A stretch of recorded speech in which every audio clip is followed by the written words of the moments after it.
नमस्कार सभी को। राधे राधे। एक बच्चे को आम के पेड़ से बहुत प्यार हो गया।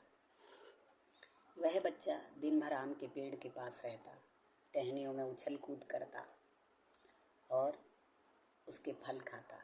रात को जब वह थक जाता तो वह सो जाता। कुछ दिन बीत गए, बच्चा बड़ा होने लगा और उसका ध्यान पढ़ाई की तरफ जाने लगा। धीरे धीरे बच्चे ने आम के पेड़ से दूरियां बनाई और वह बहुत दिन हो गए आम के पेड़ के पास नहीं आया। दिन पे दिन बीतते चले गए। आम का पेड़ उस बच्चे की याद कर कर के रोने लगा। दिन रात रोता कि बालक मेरे पास आया नहीं है, बच्चा मेरे पास आया नहीं है। कई महीने बीत गए, बच्चा आम के पेड़ के पास आया और आम के पेड़ ने तुरंत उसको बोला, अरे तू तो मुझे भूल गया था, मैं तेरी याद में रोता था, दिन रात रोता रहता था। आम के पेड़ ने ऐसा बोला। बालक जो था वो आम के पेड़ से बोला कि अब मेरे ऊपर पढ़ाई की जिम्मेदारी आ गई है, इसलिए मैं आपके पास नहीं आता हूँ, परंतु मेरे पास फीस भरने के पैसे नहीं हैं। आम के पेड़ ने बोला कि तुम ऐसा करो कि जो मेरे पेड़ पर जितने भी आम के फल लगे हुए हैं वह सब तोड़ करके ले जाओ, बाजार में जा कर के बेच देना और जितने भी पैसे मिले उनसे अपनी फीस भर देना। बालक ने ऐसा ही किया। पेड़ से सारे आम तोड़े और तोड़ करके ले गए। फिर समय बीतता गया, बालक फिर नहीं आया। आम का पेड़ फिर इंतजार करता रहा। बहुत दिन बीत गए। आम का पेड़ कहने लगा कि बालक फिर नहीं आया। अब वो जो बालक था वह जवान हो चुका था।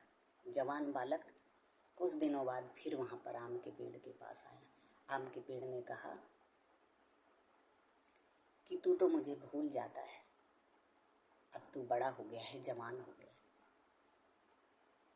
बालक जवान ने उत्तर दिया कि नहीं, ऐसी बात नहीं है, अब मेरे ऊपर जिम्मेदारी आ गई है, अब मेरी नौकरी लग गई है और मेरी शादी हो गई है। आम के पेड़ ने कहा ये तो बहुत अच्छी बात है, परंतु बालक बोला, जवान बालक बोला कि मेरी शादी हो गई है और नौकरी में लग गई, परंतु मेरे परिवार के रहने के लिए घर नहीं। आम के पेड़ ने कहा ऐसा कर कि जितनी भी मेरे पेड़ की टहनियाँ हैं उन टहनियों को काट ले और जा कर के अपना घर बना और खुशी खुशी अपने परिवार के साथ रहे। आम के पेड़ ने ये जवाब दिया। बालक जवान जो था वह सारी टहनियाँ पेड़ की काटता है और काट करके ले जाता है, पीछे मुड़ के भी नहीं देखता। अब जो आम का पेड़ था वह बिल्कुल खाली जड़ रह गया, क्योंकि ना ही उसके ऊपर टहनियाँ हैं और ना ही फल है। आम का पेड़ सोचने लगा कि अब क्या आएगा वो मेरे पास, क्योंकि अब तो मेरे पास कुछ रह भी नहीं गया है। बालक जवान चला गया। उसने ऐसा ही किया।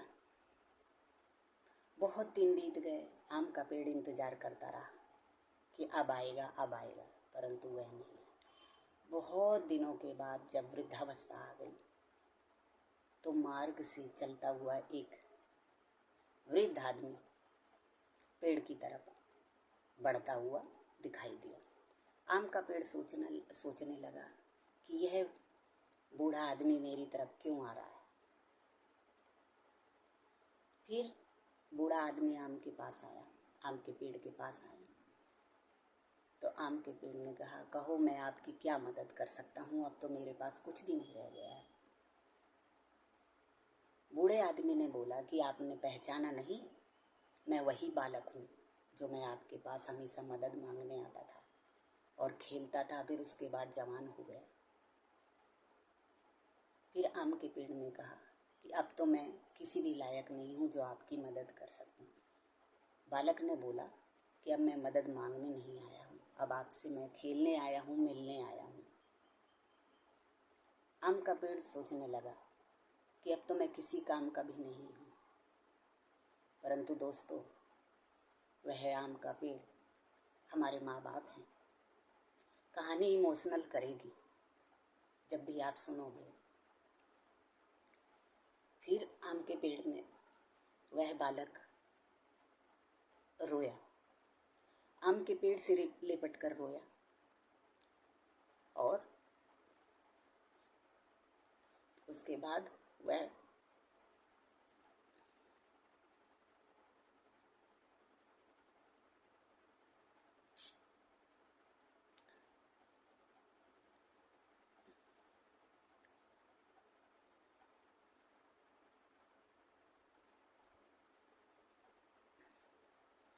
आम का पेड़ लिपट कर रोया। फिर बालक उसकी गोद में सिर रख करके सो गया। दोस्तों, वह आम का पेड़ हमारे माँ बाप है। वो हमारी राह तकते हैं और इंतजार करते हैं। उनको वृद्धावस्था में प्यार की बोली चाहिए और 2 पल के लिए प्यार की बातें करने के लिए चाहिए, और उन्हें कुछ नहीं चाहिए। वो हमारी राह तकते रहते हैं।